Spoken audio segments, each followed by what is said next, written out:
Now we're going to move in a different direction for a rock planet. What we're going to do is we're going to paint in our texture on this one. So if we take a look here, we can see I have my planet here.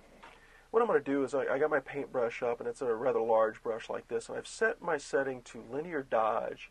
And I've also set my opacity at 30%. Now you can just key in your opacity by reaching over your number tool and just clicking, like I clicked 100 there. Let's just change it back to 30. Just as you type it in, you don't have to hit enter or anything, it just reads your numbers.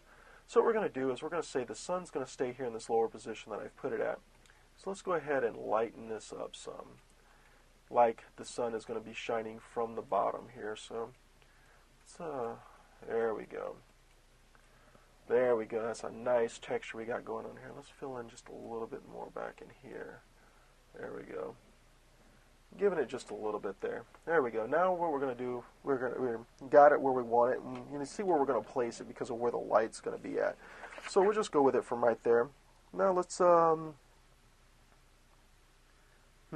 actually pause